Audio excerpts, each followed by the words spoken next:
promesse.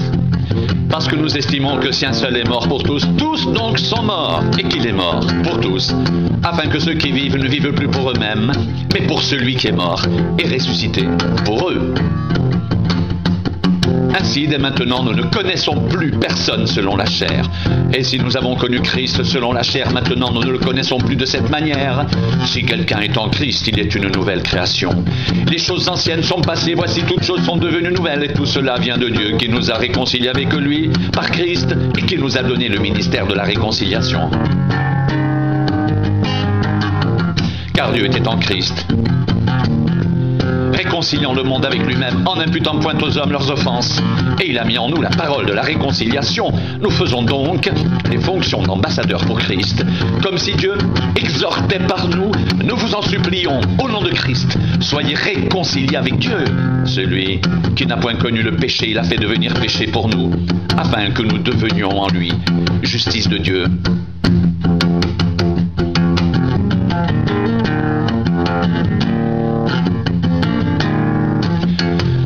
Puisque nous travaillons avec Dieu, nous vous exhortons à ne pas recevoir la grâce de Dieu en vain.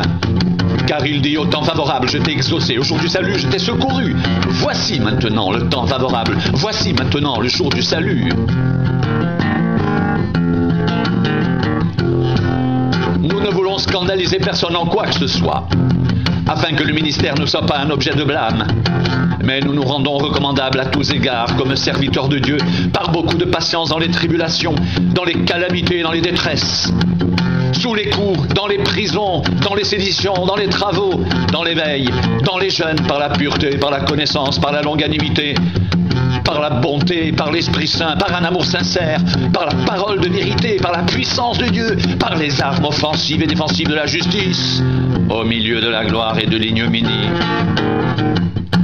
au milieu de la mauvaise et de la bonne réputation, étant regardé comme imposteur, quoique véridique, comme inconnu, quoique bien connu, comme mourant, et voici nous vivons, comme châtiés, quoique non mis à mort, comme attristés, et nous sommes toujours joyeux, comme pauvres, et nous en enrichissons plusieurs, comme n'ayant rien, et nous possédons toutes choses.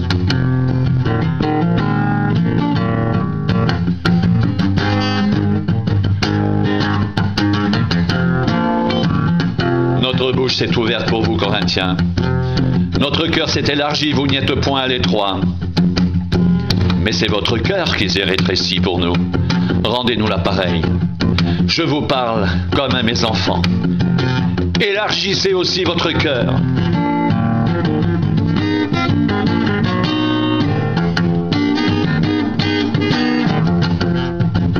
Ne vous mettez pas avec les infidèles sous un joug étranger, car quel rapport y a-t-il entre la justice et l'iniquité?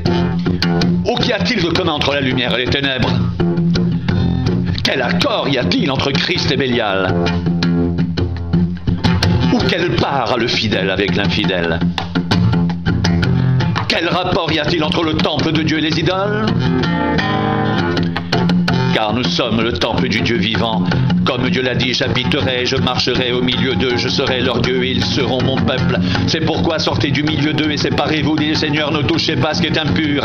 Et je vous accueillerai, je serai pour vous un père, et vous serez pour moi des fils et des filles, dit le Seigneur Tout-Puissant.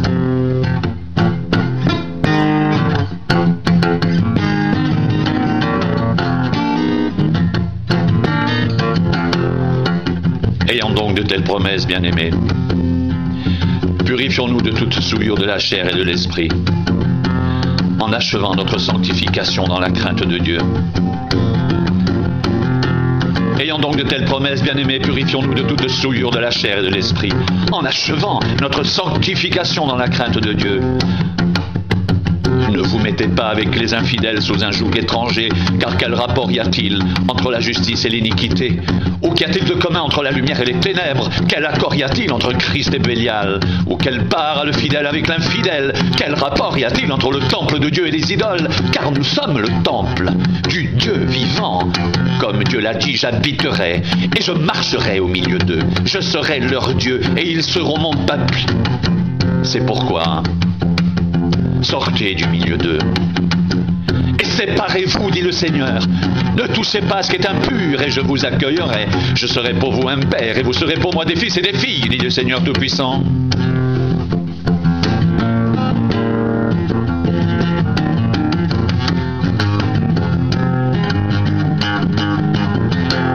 Ayant donc de telles promesses, bien-aimés, purifions-nous de toute souillure de la chair et de l'esprit en achevant notre sanctification dans la crainte de Dieu.